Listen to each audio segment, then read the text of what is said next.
ده انا هطربق الدنيا فوق دماغه ودماغ ولاده يا دادي. مراته عرفت كل حاجة وطلعت بنت نمرة ذكية بلعت الموقف، مش زيك مندفعة ومتهورة وخانق ذكائك. دادي ارجوك ما تستفزنيش. This is a fact my ناني، دي الحقيقة. وانا اعمل ايه؟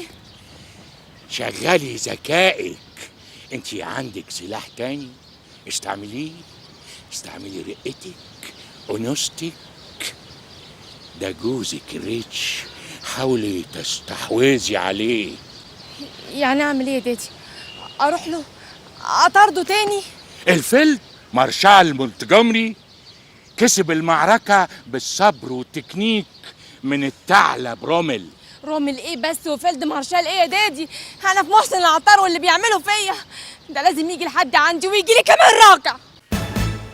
نريمان deeply in love with you، بتحبك جدا، انت كمان بتحبها جدا، ليه ما تعيشوش مع بعض؟ اسف، ما اقدرش اعيش معاها. ده اخر كلام عندك؟ ايوه يا رستم باشا، ده اخر كلام عندي. خلاص مفيش قدامي غير المحاكم. انا حق بنتي ما يضيعش خالص. واضح كده انك انت مش عاوز تسمع لكلام العقل، واضح انك انت ناوي تبهدل بنتك في المحاكم. انت عايز تسيب بنتي زي البيت الوقف؟ انا ممكن اجيب شهود انك هاجرها، وما اكتر الشهود على القهوة. انت هتقول لي انت احسن واحد تجيب شهود زور. اللي تغلب بيه العب بيه يا اكسلانس.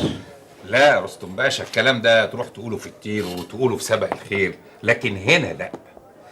شوف بقى يا رستم باشا، انا مسكن بنتك في مسكن شرعي وهبعت لها فلوس كل شهر، ومرتب نفسي ممكن اروح اشوفها كده لمده 5 دقايق، واخلي كل الجيران يشوفوني، واخلي كمان البواب يشوفني، وانا ومراتي متفقين على كده. هقول لك ايه، ابن سوق صحيح. شوف بقى، انا بحذركم، انا ممكن اعمل حاجات كتيره تضايقكم، لكن انا لغايه دلوقتي مقدر انك انت راجل كبير في السن، وكمان مقدر انك لازلت حما اخويا الصغير. نو انت ما عملتش حساب حد خالص. بالعكس، ده انا عامل حساب ليكم، ده انا لولا ان انا عامل حساب ليكم كان زمانكم دلوقتي متمرمطين في المحاكم.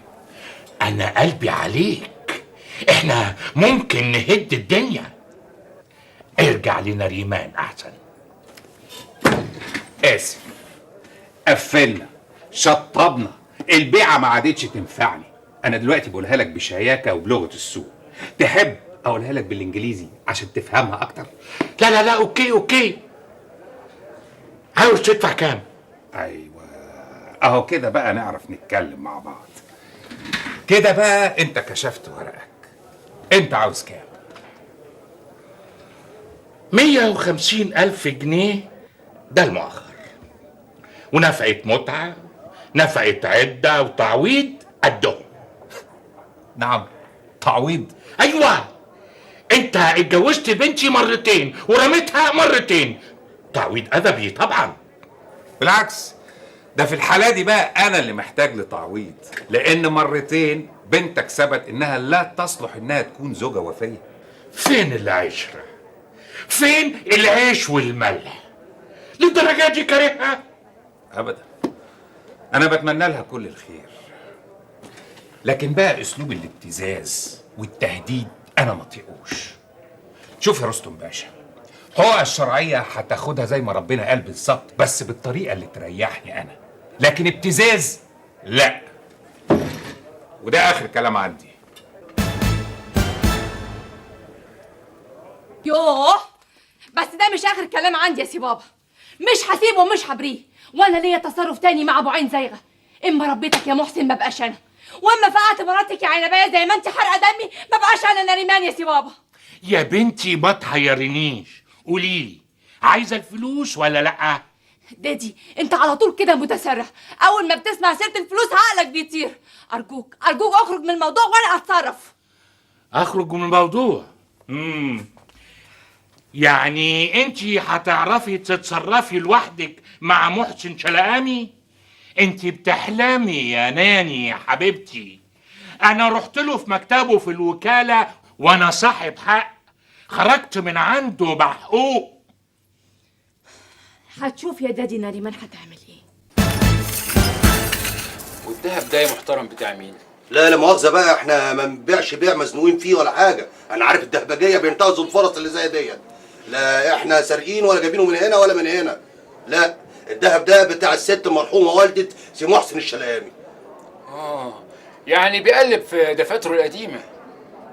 بقول لك ايه، انت لا يقلب دفاتره قديمة ولا الجديدة. انت حضرتك تجيب النضارة وتفحص وتمعن في الدهب وتشوف خامته زي الفل اهي قدامك، وبنفس النضارة برضو تمعن فيا. انا زعتر مساعد سي محسن الشلامي. يلا اشتري بقى، كل واحد يروح لحاله.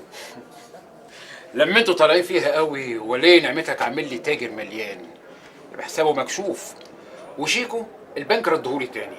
ده انا كنت هخرب بيته لولا الدكتور سامي دفع بداله. ها قلت ايه؟ هتبيعني باللي قلت لك عليه ولا تروح للدكتور سامي ترهنهم عنده؟ انت لسه زعلان مني يا محسن؟ انت حطيتني في موقف محير قوي يا سامي. لا انا عارف اشكرك ولا قادر الومك وعاتبك. يا اخي احنا اصدقاء عمر، انت بتتكلم في ايه؟ انت لو مكاني كنت عملت ايه؟ كنت هتصرف زيك بالظبط. انت يا اخي طول عمرك مظبوط في كل حاجه. مع ان في ناس بتزعل مني لما اروح لهم في ميعادي بالظبط. احنا الاتنين زي بعض، يتظبط علينا الساعه. انا من رايي ان الميعاد كلمه وارتباط. مع اننا في زمن دلوقتي بقى عدم احترام المواعيد فيه موضه وشياكه. يا ترى مين فينا اللي صح؟ احنا ولا هما؟ ايوه يا سي محسن، طلبتني من شويه. معلش اصل الوكاله كانت بتشغل تحت. بسم الله ما شاء الله، انا تحت امرك. عاوزك تجيب لي كشف حساب اسمتي ونصيبي اللي في البنك التاني. من عينيا الاثنين، 5 دقايق يكون عند حضرتك بالاذن. بشرفي، لو دفعت المبلغ قبل ما تساوي ديونك تبقى خسرتني. بعدين يا محسن، يا سامي ما حدش ضامن الحياه من الموت. حياتك وحياه اولادك اغلى من الدنيا كلها. بس عشان خاطري مفيش داعي تقرب لموضوعة الاولاد. انت بتوصيني انا؟ انا خايف تطلع في دماغك تدفع منها نفقه مؤخر نريمان. مستحيل. النفع والمؤخر دول هيدفعوا بالتدريج وبالمساواه. الو نريمان؟ نعم دكتور. طب وانا مالي؟ محسن حبيبي، عندي ليك مفاجأة مش هتصدقها. أخيرا ربنا حقق أمنيتي. أنا حامل يا محسن. مش مصدق؟ أنكل شهاب معاك، اتأكد منه. الو محسن باشا، مبروك يا بطل. طبعا انا احب ابشرك بنفسي، نريمان حامل. ايوه معايا دكتورة امراض النساء.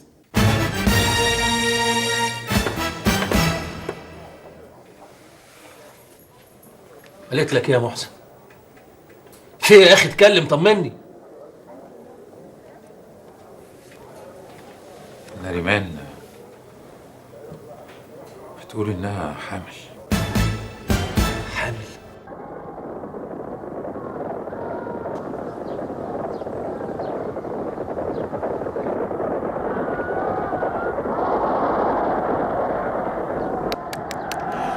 برافو برافو.